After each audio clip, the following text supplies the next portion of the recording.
अक्सर ये देखा गया है कि जो खाना ट्रेन में मिलता है उस खाने का रेट हर वक्त ज्यादा ही लिया जाता है पैसेंजर से। ये इसलिए किया जाता है क्योंकि पेंट्री कार के स्टाफ को अच्छी तरह मालूम है कि पैसेंजर्स को खाने का असली रेट मालूम ही नहीं है। पैसेंजर्स जागरूक ही नहीं है। इस देश में यही प्रॉब्लम है कि आप लोग जैसे पैसेंजर्स, पढ़े लिखे लोग जानकारी लेते भी नहीं है कि खाने का असली रेट क्या है, जबकि सारी जानकारी ऑनलाइन दी गई है। आप मूर्ख बनने के लिए तैयार हैं, इसलिए आपको आसानी से मूर्ख बनाया जाता है और आप खूब आराम से आसानी से मूर्ख बनते हैं। और जितना भी पैसा पेंट्री कार वाले खाने के लिए मांगते हैं, आप हंसते हुए खुशी खुशी वो पैसा दे देते हैं। और जब तक आप मूर्खता भरा काम करते रहेंगे, पेंट्री कार वाले आपको मूर्ख बनाते रहेंगे और आप मूर्खों जैसे मूर्ख बनते रहेंगे। समय आ गया है कि आप अपने आप को जागरूक बनाएं और ट्रेन में कितने का खाना मिल रहा है इसके बारे में जानकारी लें। और अगर आपको ये जानकारी नहीं है, इसीलिए हम ये वीडियो बना रहे हैं ताकि आपको पता चल सके कि खाने का असली रेट क्या है। कम से कम वीडियो देख करके तो थोड़ी जानकारी ले लीजिए ताकि आपको आगे से कोई मूर्ख न बनाए। अब हम आपको बताएंगे कि पेंट्री कार जो खाना या पानी सर्व करता है उसका असली रेट क्या है। देखिए, ये जो फोटो में आपको बॉटल दिखाई जा रही है रेल नीर की, ये एक स्टैंडर्ड बॉटल है पानी की जिसको 15 रुपए में बेचा जाना चाहिए। इसका जो असली रेट है वो 15 रुपए है टैक्स मिला करके। तो आपको 15 रुपए से ज्यादा इस पानी के लिए पैसा नहीं देना है। स्टेशन पे भी मैंने देखा है कि 15 रुपए की बोतल को 20 रुपए में बेच रहे हैं। मैंने ये भी देखा है कि जो लोअर क्लासेस होती हैं ट्रेन की, जैसे स्लीपर या सेकंड सिटिंग, इसमें भी ये पानी 20 रुपए का बेचा जा रहा है, क्योंकि ज्यादातर लोग इस क्लास में ट्रेवल करने वाले उतने एजुकेटेड नहीं होते हैं और उनको पता ही नहीं रहता है कि असली प्राइस क्या है। इसलिए वो आसानी से इस पानी की बोतल के लिए 15 रुपए की बजाय 20 रुपए दे देते हैं। आपको एक और जानकारी दे दूं कि रेल नीर के अलावा और कोई भी ब्रांड ट्रेन के अंदर बेचना अलाउड नहीं है। ध्यान से सुनिए, और कोई भी ब्रांड पानी का रेल नीर के अलावा ट्रेन के अंदर बेचना अलाउड नहीं है। इसलिए अगर कभी आप देखें कि पेंट्री कार का स्टाफ कोई और ब्रांड का पानी बेच रहा है, इसका मतलब उसने कहीं गड़बड़ी करी है। या तो वो कमीशन ले रहा है कंपनी से जो इलीगली दूसरे ब्रांड का पानी बेच रहा है। आप इसके बारे में जानकारी रेलवे अथॉरिटीज को दीजिए, नहीं तो आप मुझे बताइए, मैं इसके ऊपर एक्शन लूंगा। मेरे डिटेल्स जो हैं वो वीडियो के एंड में दिए हुए हैं। उसमें मेरा व्हाट्सएप नंबर और ईमेल आईडी दिया हुआ है। तो ध्यान रखिए कि रेलवे में जो पानी की बोतल है वो आपको 15 रुपए में ही लेना है। इसके बाद जो धांधली हो रही है वो चाय पे। चाय दो टाइप की होती है, एक तो रेडीमेड चाय जो बनी बनाई सर्व की जाती है, और दूसरी जो टी बैग के साथ दी जाती है। टी बैग मतलब वो डिप वाली चाय जिसमें एक टी बैग होता है और गर्म पानी के साथ उसको सर्व किया जाता है और आपको वो बैग पानी में डिप करके चाय बनाना होता है। तो जो रेडीमेड टी है उसकी कीमत 7 रुपए है। तो आप ध्यान रखिए कि इस चाय के लिए जो रेडीमेड चाय है उसके लिए आपको 7 रुपए से ज्यादा नहीं पे करना है। इस चाय के लिए आपको बिल भी मांगना है, तो वो आपको ये मना नहीं कर सकता कि मैं आपको चाय का बिल नहीं दूंगा। और यही चाय अगर आप स्टेशन पे पियेंगे जो रेडीमेड चाय है, तो स्टेशन में इसकी कीमत 5 रुपए है। तो ध्यान रखिए, आपको कोई मूर्ख ना बनाए। ट्रेन के अंदर जो मिलती है चाय वो 7 रुपए की है, 10 रुपए की नहीं है। यह भी देखा गया है कि चाय का कप कम भर के दिया जाता है। तो ध्यान रखिए कि चाय 150 मिलीलीटर होना चाहिए। अगर चाय का कप आधा भरा गया है या ठीक से भरा नहीं गया है और आपको लगे कि इसमें 150 मिलीलीटर चाय नहीं दी गई है, तो आप इसकी कंप्लेंट रेलवे को कर सकते हैं या हमको कर सकते हैं। और अगर डिप वाली चाय जो टी बैग के साथ होती है वो चाय अगर सर्व हो रही है तो उसकी कीमत 10 रुपए है।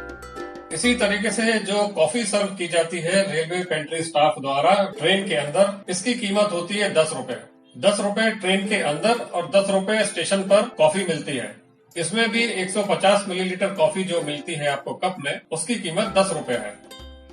कॉफी के लिए आप 10 रुपए से ज्यादा बिल्कुल न दें, क्योंकि ऐसा देखा गया है कि कॉफी के लिए पेंट्री स्टाफ 20 रुपए भी चार्ज करता है कभी कभी, और पैसेंजर खुशी खुशी इतना पे करते हैं। तो आप मूर्ख मत बनिए, कॉफी 10 रुपए की मिलती है। अब बात करते हैं रेलवे के खाने की। रेलवे 3 टाइप का खाना देता है, जो एक वेजिटेरियन थाली होती है जिसको वेजिटेरियन मील भी बोला जाता है। दूसरी एग मील होता है जिसमें थाली में अंडा भी मौजूद होता है। और तीसरी नॉन वेजिटेरियन मील है, नॉन वेजिटेरियन थाली, जिसमें चिकन के पीसेस होते हैं। तो इस प्रकार से 3 टाइप के मील्स रेलवे सर्व करती है। अब इसके बारे में मैं आपको जानकारी देता हूँ। पहली टाइप की थाली जो वेजिटेरियन थाली है, इसको वेजिटेरियन मील भी बोला जाता है। इसमें प्लेन राइस होता है, 2 पराठे या 4 चपाती होती है, एक मिक्स वेजिटेबल होता है, दाल होती है, दही होता है, अचार होता है और चम्मच और नैपकिन होती है। तो ये सारी चीज पैकेज में आती है, जिसका कॉस्ट है 80 रुपए ट्रेन के अंदर। और अगर यही चीज आप स्टेशन पे खरीदेंगे तो ये आपको 70 रुपए में मिलेगी। ये रेट्स टैक्सेस के साथ है। तो अगर आपसे रेलवे पेंट्री का स्टाफ वेजिटेरियन थाली के लिए 80 रुपए से ज्यादा मांग रहा है तो आप बिल्कुल नहीं दें और इसकी शिकायत आप रेलवे से कर दीजिए या आप मुझे शिकायत करिए। एक और चीज आपको मैं बता देता हूँ कि जो वेजिटेरियन मील है, जो वेजिटेरियन थाली है 80 रुपए वाली, इसके अलावा किसी भी टाइप का वेजिटेरियन मील या वेजिटेरियन थाली बेचना अलाउड नहीं है। आप ध्यान रखिए कि जो वेजिटेरियन मील या वेजिटेरियन थाली है वो 80 रुपए की ही थाली मिलेगी और कोई भी रेट में वेजिटेरियन मील या वेजिटेरियन थाली ट्रेन के अंदर नहीं दी जा सकती। अगर रेलवे स्टाफ कोई और थाली की बात कर रहा है कि 130 रुपए की, 120 रुपए की वेजिटेरियन थाली है जिसमें पनीर है इसलिए उसका रेट 120 है, आप मूर्ख बिल्कुल मत बनिए। ऐसी कोई भी दूसरी थाली रेलवे स्टाफ बेच नहीं सकता है। अगर रेलवे पेंट्री स्टाफ को वेजिटेरियन मील या वेजिटेरियन थाली बेचना है तो वो सिर्फ 80 रुपए वाली थाली ही बेच सकता है और किसी भी प्रकार का वेजिटेरियन थाली मील 80 रुपए से ज्यादा में बिल्कुल नहीं बेच सकता है।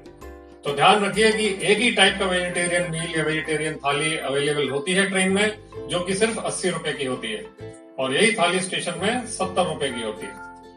दूसरे टाइप की थाली जो अवेलेबल है ट्रेन के अंदर वो है नॉन वेजिटेरियन एग मील या नॉन वेजिटेरियन एग थाली। इसकी कीमत होती है 90 रुपए ट्रेन के अंदर और 80 रुपए स्टेशन में। इसमें भी प्लेन राइस होती है, 2 पराठा या 4 चपाती होती है, एग करी होती है, दाल होती है, दही होता है, अचार होता है और स्पून और नैपकिन होते हैं। तो ये सारी चीजें जो है वो ट्रेन के अंदर सर्व की जाती हैं। और ध्यान रखिए कि नॉन वेजिटेरियन एग मील या नॉन वेजिटेरियन एग थाली 90 रुपए से ज्यादा में बिल्कुल नहीं बेची जा सकती। अगर आपसे रेलवे पेंट्री स्टाफ 90 रुपए से ज्यादा पैसा मांग रहा है तो आप इसकी कंप्लेंट तुरंत रेलवे को करिए या इसकी कंप्लेंट आप हमको व्हाट्सएप नंबर पे कर दीजिए।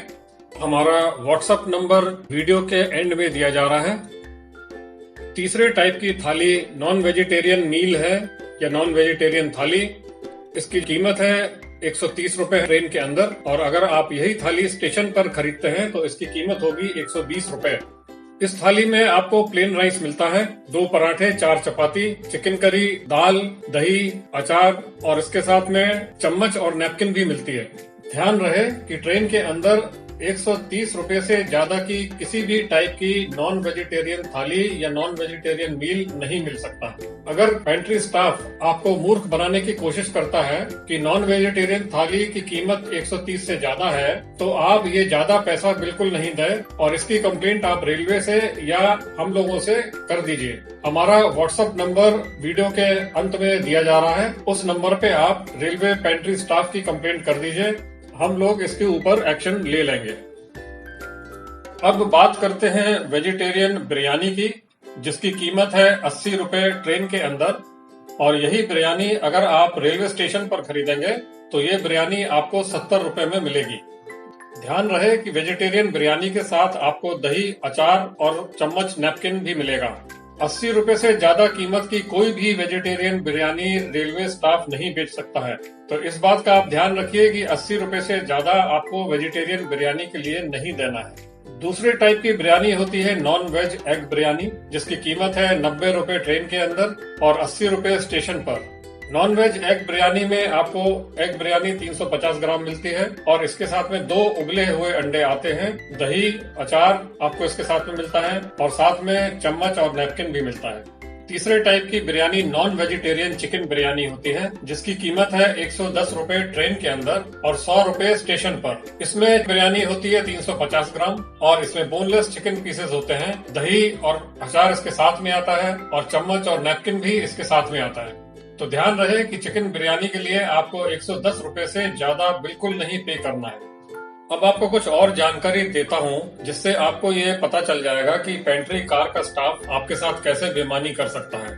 ज्यादातर ये देखा गया है, जब आप चाय खरीदते हैं तो चाय का कप पेंट्री का स्टाफ पूरा नहीं भरता है। इसका मतलब आपको 150 ml की चाय नहीं दी जा रही है। बहुत बार ऐसा देखा गया है कि जो वेजिटेरियन नॉन वेजिटेरियन मील है या वेजिटेरियन नॉन वेजिटेरियन बिरयानी है, उसके साथ आपको दही नहीं दिया गया। ये भी एक बहुत बड़ी चीटिंग है और इसके अगेंस्ट में आप कंप्लेंट कर सकते हैं। एक और चीटिंग का तरीका पेंट्री कार का ये है कि वो आपको जब बिल देंगे तो उसके अंदर 2 या 3 चीजें जोड़ के बिल देंगे। इसमें क्या होगा कि ये सिर्फ आपको टोटल पता चलेगा कितना है और आपको ये नहीं पता चलेगा कि इंडिविजुअल जो भी आइटम्स उसमें लिस्टेड है उनका रेट क्या है। आपने एक ही आइटम मंगाया, लेकिन आपको बिल वो 3-4 आइटम मिक्स करके दे देंगे। तो इससे आपको ये नहीं पता चलेगा कि आपने जो आइटम खरीदा उसका कॉस्ट क्या है, उसकी कीमत क्या है, ये आपको नहीं पता चल पाएगा। तो इसकी भी आप कंप्लेंट कर सकते हैं। सबसे बड़ा जो घपला हो रहा है वो है पानी की बोतल में। ट्रेन के अंदर सिर्फ रेल नीर का पानी ही बेचने की अनुमति है और कोई भी ब्रांड का पानी ट्रेन के अंदर नहीं बेचा जा सकता। तो अगर आपकी जानकारी में यह है कि किसी चलती ट्रेन में दूसरे ब्रांड का पानी बेचा जा रहा है, तो इसकी भी जानकारी आप हम लोग को दे सकते हैं या आप रेलवे को डायरेक्टली कंप्लेन कर सकते हैं। कुछ और आवश्यक बातें हम आपको बता देते हैं। कभी भी आप पेंट्री के स्टाफ को जो भी प्रिस्क्राइब्ड रेट है उससे ज्यादा पैसा कभी ना दें। खाने के लिए कभी भी आप प्रिस्क्राइब्ड रेट से ज्यादा का भुगतान ना करें, ये बहुत जरूरी है। और आपकी जानकारी के लिए ये भी बहुत जरूरी है कि जो भी प्रिस्क्राइब्ड मील है, वेजिटेरियन या नॉन वेजिटेरियन मील, वेजिटेरियन या नॉन वेजिटेरियन बिरयानी, इसके अलावा कोई और टाइप की बिरयानी या किसी और टाइप का मील बेचना ऑथराइज्ड नहीं है। रेलवे सिर्फ वही बेच सकता है जो मैंने आपको इस वीडियो में दिखाया है। सिर्फ उसी टाइप की थाली या उसी टाइप का मील या उसी टाइप की बिरयानी बेच सकता है और किसी और टाइप की थाली या बिरयानी बिल्कुल नहीं बेच सकता है। जब आप बिल लेते हैं पेंट्री के स्टाफ से तो उसके बहुत सारे फायदे होते हैं। पहली चीज तो आपको जो कॉन्ट्रैक्टर है जो फूड सप्लाई कर रहा है उसका नाम और एड्रेस आपको पता चल जाता है। जब आप बिल लेते हैं तो आपको कई फायदे होते हैं। एक तो ये कि जो कॉन्ट्रैक्टर है, जो फूड कॉन्ट्रैक्टर है जिसने खाना सप्लाई किया, उसका नाम और एड्रेस क्या है ये आपको पता चल जाता है। तो जब आप घर पहुंचते हैं और अगर आपकी तबीयत खराब हो गई या फूड पॉइजनिंग हो गई तो आपके पास कम से कम रेलवे कॉन्ट्रैक्टर का नाम और एड्रेस होगा, तभी आप उसके अगेंस्ट में कंप्लेन कर पाएंगे। बिल इतनी आसानी से कॉन्ट्रैक्टर लोग देते नहीं है। रेलवे पेंट्री कार का स्टाफ इतनी आसानी से बिल नहीं देता है। तो बिल लेने का तरीका यह है कि आप पहले खाना मंगा लीजिए, खाना खा लीजिए, उसके बाद आप बिल मांगिए। अगर आप बिल आने के पहले ही पैसा दे देंगे तो वो पेंट्री कार का स्टाफ कभी भी आपको बिल देगा नहीं। इसलिए पैसा देने के पहले ही आप बिल मांगे और अगर आपके हिसाब का बिल नहीं है या उसमें कोई और आइटम मेंशन्ड है या गलत प्राइस लिखी हुई है तो आप वो बिल्कुल भी एक्सेप्ट नहीं करें, वो बिल वापस कर दीजिए और पेंट्री कार के स्टाफ को बोलिए कि जो आइटम आपने मंगाया है उसी आइटम का बिल दिया जाए। जब कभी भी आपको लगता है कि आपके साथ चीटिंग हुई है या आपके साथ धोखाधड़ी हुई है या आपको मूर्ख बनाया गया हो, तो कई तरीके हैं जिससे आप अपनी कंप्लेंट कर सकते हैं। अपनी शिकायत आप ट्विटर से कर सकते हैं, बाय टेलीफोन कर सकते हैं, एसएमएस से कर सकते हैं या वेबसाइट पे जाकर कर सकते हैं। तो यहाँ पे स्क्रीन पे अभी मैं आपको दे रहा हूँ कि ट्विटर का हैंडल क्या है, रेल मिनिस्टर का और रेलवे सेवा का। टेलीफोन भी मैं दे रहा हूँ, 2 टेलीफोन नंबर्स हैं, एसएमएस के नंबर्स भी दे रहा हूँ आपको और वेब पोर्टल का लिंक भी आपको दे रहा हूँ जहाँ पे जाकर आप अपनी कंप्लेंट रजिस्टर कर सकते हैं। ये सारी कंप्लेंट आप ट्रेन में बैठकर भी कर सकते हैं और जब आप अपने डेस्टिनेशन पहुंच जाएं तो भी आप अपनी कंप्लेंट कर सकते हैं। लेकिन बेटर यही होगा कि जब आप ट्रेन के अंदर हैं तो ही कंप्लेंट करें, क्योंकि तब सारे एविडेंसेस वहीं मौजूद होते हैं और जरूरत पड़ने पर रेल सेवा से जो पेंट्री मैनेजर है उसको कॉल भी आ जाएगा और आपके सामने ही आपकी कंप्लेंट का हल निकल आएगा। तो इस तरीके से आप रेलवे को डायरेक्टली कंप्लेन कर सकते हैं। लेकिन किसी कारणवश आप रेलवे को कंप्लेन नहीं कर सके या रेलवे से आपको रिस्पॉन्स नहीं मिला तो आप हमको भी कंप्लेन कर सकते हैं international consumer rights protection council ICRPC को आप कंप्लेंट कर सकते हैं। ICRPC का व्हाट्सएप नंबर यहाँ स्क्रीन पे फ्लैश हो रहा है और ईमेल आईडी भी दिया जा रहा है। आप इस व्हाट्सएप नंबर पे या ईमेल आईडी पर अपना कंप्लेंट कर सकते हैं। जब भी आप कंप्लेंट करें ICRPC को तो अपना PNR नंबर, ट्रेन का नाम और आपका अपना खुद का नाम और सेल नंबर और अपनी यात्रा की तारीख और किस सिटी में आप रहते हैं इसकी जानकारी जरूर दें, क्योंकि अगर आप ये जानकारी नहीं देंगे तो आधी अधूरी जानकारी से कंप्लेंट नहीं की जा सकेगी। इसलिए जो भी यहाँ पे मांगा जा रहा है वो सारी आवश्यक जानकारी आप हमको जरूर दें, तभी हम लोग आपकी समस्या का हल कर पाएंगे। हमारी वेबसाइट का एड्रेस है www.icrpc.org। आप हमारी वेबसाइट पे भी जाकर के प्रोसीजर डाउनलोड कर लीजिए और फिर वहाँ पे वेबसाइट पे एक ऑनलाइन कंप्लेंट फॉर्म भी मिलेगा। वो ऑनलाइन कंप्लेंट फॉर्म भर के आप हमें भेज दीजिए और आपको ऑटोमेटिकली एक कंप्लेंट नंबर इश्यू हो जाएगा, जिससे आपको आगे की जानकारी सारी पता चलती रहेगी। हमारा YouTube चैनल भी है जिसका हैंडल है @consumer court। आप इस चैनल को सब्सक्राइब भी कर सकते हैं। सब्सक्राइब करने के बहुत फायदे हैं, क्योंकि हम लोग समय समय पर अच्छे वीडियोस पोस्ट करते रहते हैं, जिससे आपको काफी जानकारी मिलेगी। इसलिए अगर आप सब्सक्राइब करेंगे तो आपको हमारे वीडियोस की जानकारी तुरंत मिल जाएगी और आपको उन जानकारियों से काफी फायदा होगा। धन्यवाद।